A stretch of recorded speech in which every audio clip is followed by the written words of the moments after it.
Hai, udah banyak pihak yang menanyakan kepada saya, pengen tahu komentar saya atau ulasan saya terkait dengan hal yang lagi ramai, yaitu beberapa pihak yang mempertanyakan keaslian ijazahnya Jokowi. Ya, langsung saya sebut aja kan yang lagi ramai itu adalah orang yang saya kenal, ya, dan saya yakin mereka berdua juga sangat kenal saya, yaitu Roy Suryo dan Rismon Sianipar Hasiholan. Ya, orang yang mempertanyakan kepada saya ini adalah minta masukannya terkait atau minta pendapat saya.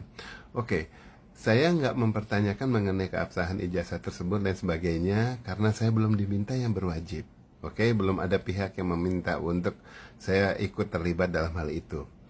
Justru saya sekarang ini ingin mempertanyakan kepada pihak-pihak yang mempertanyakan hal tersebut dalam hal keberhakannya, seberapa berhaknya orang yang bersangkutan itu melakukan pengungkapan seperti apa yang sekarang sudah dilakukan, ya. Tadi keduanya udah saya bilang. Oke, buat masyarakat juga supaya tahu, saya bukan temannya Roy Suryo maupun Rismon Sianipar Hasiholan, ya, bukan. Ya, kami hanya saling kenal. Sama Roy Suryo sering ada di talk show. Walaupun kami juga sama-sama satu klub di Mercedes, tetapi dia serinya beda dengan yang saya, dan kemudian kelompok saya yang jalan-jalan juga chapternya beda sama dia, jadi bukan teman jalan. Begitu pula sama Rismon, itu cuma kenal waktu saat kita sama-sama diminta untuk memberikan keterangan ahli terkait kasus kopi sianida. Jadi ketemu cuma satu hari. Tapi kenal kan, cuma saya bilang bukan teman, supaya masyarakat tahu ya. Kalau teman itu kan teman kuliah, teman SMA, teman jalan, sehobi yang kemudian sering bertemu, nongkrong di mana, ketemu, jalan. Nah itu bagi saya teman ya.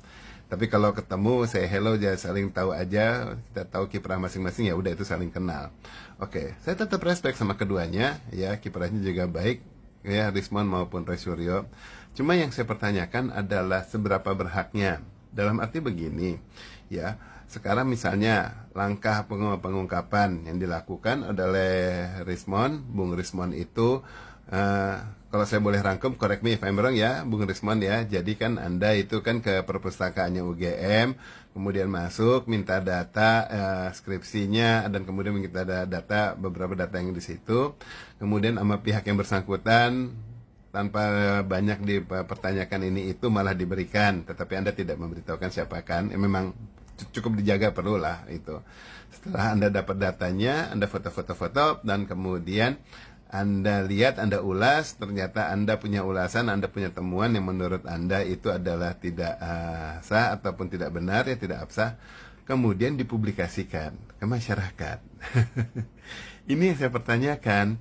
Gini, saat Anda masuk ke sana memang tujuannya kan untuk menguji ya seberapa benar skripsinya dan lain sebagainya, ya, data-data tersebut. Kalau kita yang benar sebagai seorang digital forensik, kita nggak atas inisiatif sendiri aja kemudian langsung masuk belasak busuk ke sana, ini nih cari tahu ini itu. Menurut saya sih enggak gitu loh. Bahkan demikian pula pihak kepolisian yang bahkan sudah mempunyai hak, seperti misalnya contohnya yang kayak pihak yang waktu itu malah berseberangan sama saya, misalnya kayak Muhammad Nuh.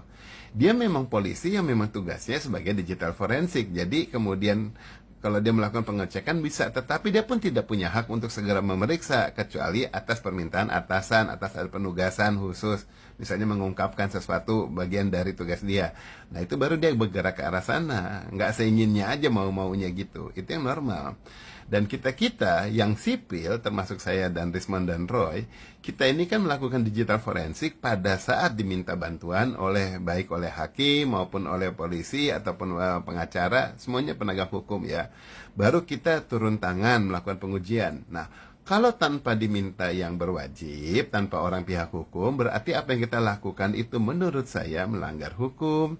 Karena kita menjadi orang sipil biasa, cuma memang mempunyai kemampuan untuk melakukan penelusuran, untuk melakukan pengujian digital, dan lain sebagainya.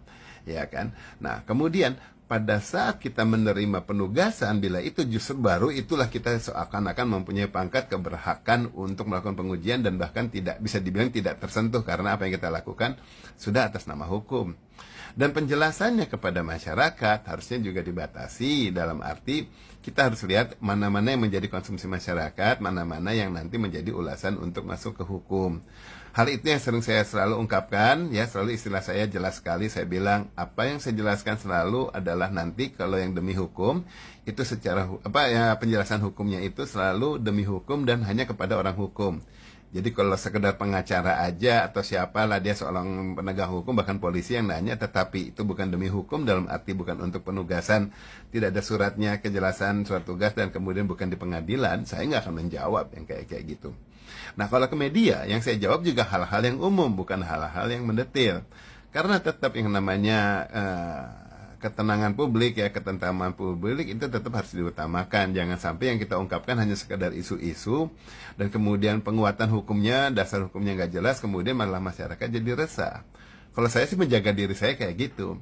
Ya, itu kalau saya sih biarkan Anda juga kalian mau melakukan hal yang kayak gitu, ya bebas-bebas aja cara pikirnya. Itu yang bagi saya kayaknya membedakan saya dengan Anda gitu loh. Nah, kemudian temuan yang dilakukan di situ, apakah memang waktu minta itu Anda bilang Anda mau menguji, ataukah diam-diam dulu nanya, abis itu kemudian setelah dikasih Anda lakukan foto-foto. Nah, kalau dilakukannya diam-diam, berarti apa yang lakukan itu salah. Karena pada saat perekaman tersebut bukan atas dasar hukum, tetapi sebagai sipil biasa aja. Ya, status hukumnya rekaman tersebut lain.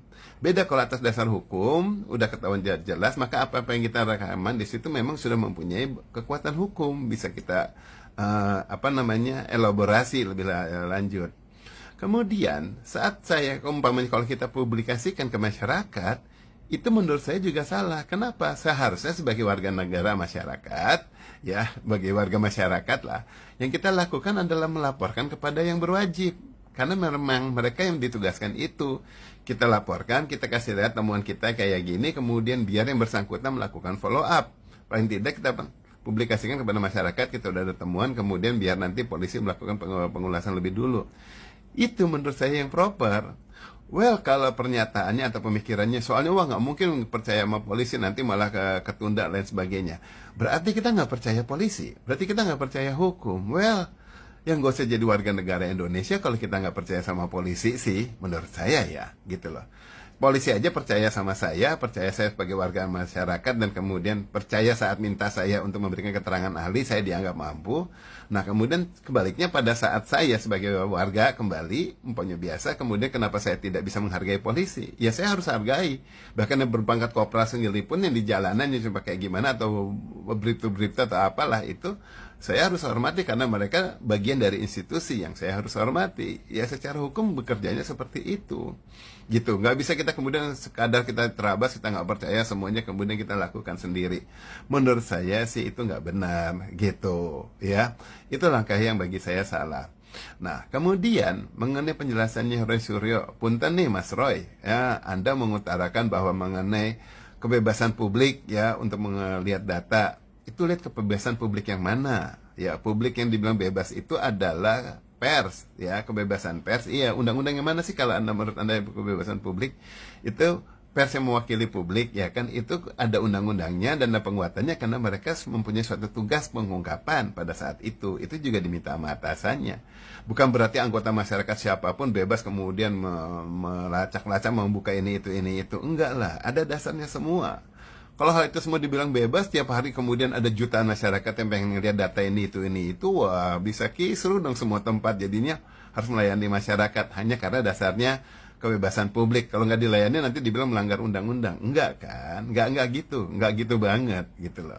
Nah, dalam hal undang-undang tersebut, Mas Roy bilang bahwa Anda lah yang meresmikan atau membuat undang-undang itu.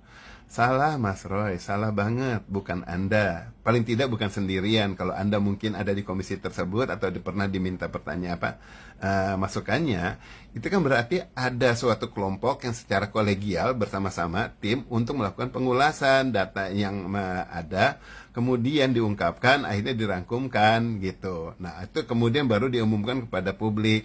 Itu yang benar, dan kemudian yang mengumumkannya siapa? Ya pihak ketua DPR atau ketua komisi untuk menjadi rancangan undang-undang gitu. Wah, waktunya udah habis, mau 10 menit. Saya sambung ke part 2 ya.